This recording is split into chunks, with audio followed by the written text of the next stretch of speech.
about AIDS. They did. Because that's exactly what they're saying. Just like in Sodom. God's taken the modern sodomites and he's killing them. Just like he did in Sodom. Wow. It's funny, because where were all the women in the city that got killed? Were they sodomites too? Yeah, they lived in Sodom. Were they raping the men? No. And I'm curious if what was going on in Sodom was just a bunch of fudge packing. Why did Lot's wife look back? What was she going to miss out on? She wasn't a gay man getting it in the butt, so why did she look back? What's wrong with this picture? Let me tell you another story.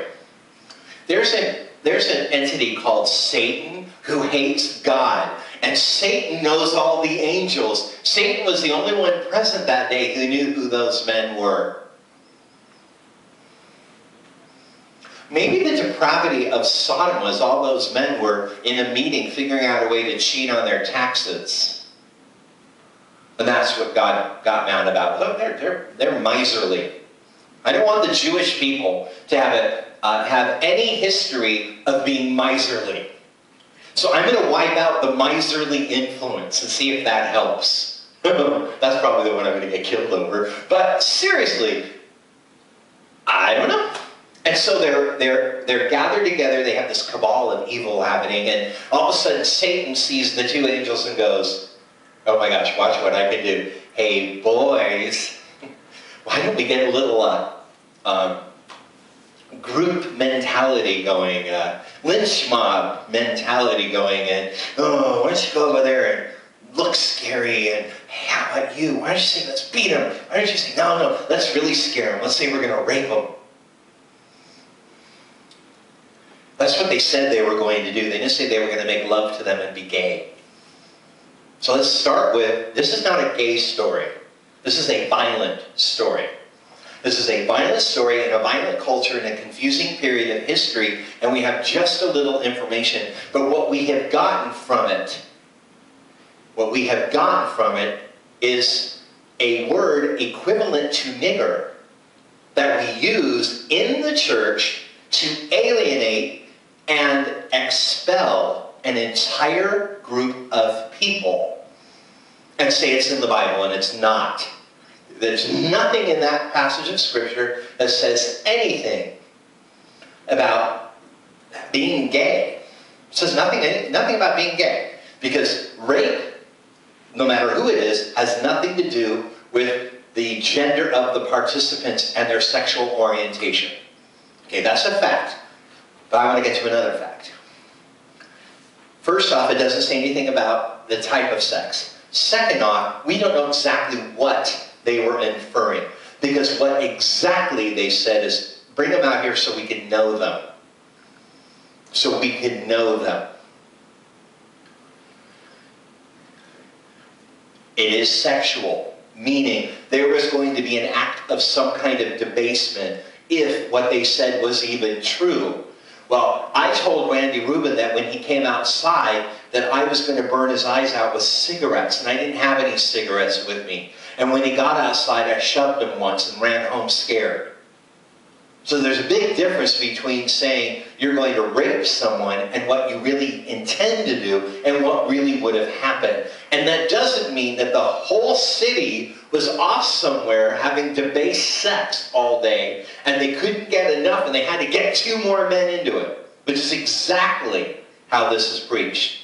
This is exactly how this has been preached for as long as Christianity has existed that I know of. But I would like to bring up yet another point. There was an extraordinary movie that I'm highly not recommending called American Me. It came out in the 90s. It was written, directed, and starring by Edward James Olmos, who, those of you who don't know, won an Academy Award for his amazing performance in Stand and Deliver as math teacher. I didn't do my research, but he was amazing. Well, American Me predominantly takes place in prison. And he's a big shot trying to keep his stance in prison. And something they do in prison in that movie Well, we would call it sodomy. So just to move this along, I'll use the N-word. Sodomy is the new N-word. I'm going to use the new N-word to move this along. But basically, when he took down a rival leader, gang leader in the prison, the punishment for that person was that he would be what we call sodomized by the person who won the battle. Now, historically speaking, tribes have been cutting off the testicles of other tribe leaders when they beat them in battle. They've been taking souvenirs. Well, this has been a way throughout history in barbaric cultures to show power and authority. When one dog does something like that to another dog, it's not sex, it's showing who is the alpha animal. This is an alpha animal action that we're talking about. This is rare. This is about, we're going to show you what authority is. This has nothing to do with sexual orientation. Has nothing to do with it. Yes, it's depraved. Yes, it's debased. Yes, it's shocking. It doesn't mean that what we have been taught about this event has a speck of truth in it. A speck. Has nothing to do with what we have been told it is about. Has nothing to do with it. Not a speck. This is not a gay story. This is not the Bible stands for or against homosexuality. This is not it. Yet, the only thing the whole world knows, that all humanity knows, is there was anal sex happening in a city, and God wiped out the city, and we got the word sodomy from it to mean anal sex. That's all the whole world knows. Every human being that's old enough to have heard it knows that. And that is not what happened in this story. None of it. Zip. Nothing. Nothing happened. Nothing happened. The Bible is silent. Silent on certain aspects of sexual behavior. Silent. And I hate to point out, anal sex is not in the Bible. I hate to break it to us. Sodomy is. No, sodomy is not in the Bible. Well, they say it. Yeah, they say it because it's an English translation by the time where we were using that word. We were using that word to refer to types of people. But the actual act never happened in the Bible. There's no instance of it happening in the Bible. Wait till I tell you that masturbation is not in the Bible, no matter how many times you've heard the story about, what's his name, spilling a seed and God killing him for it. Yeah, you spill your seed, God's going to kill you. Okay. All right. All right. Can't wait till that night. Make sure there's no ladies present. I'm so embarrassed. Why is this so important? Oh my gosh. You know why it's so important? Because Dr. Laura's not on the radio anymore because she said nigger 10 times. That's why it's so important. I hate Dr. Laura. I'll die for her right to say nigger as much as she wants. My gosh. You know how many times I've heard that word in my life come out of people that weren't my color? I'm not saying it's okay. I'm saying it's a horrible word.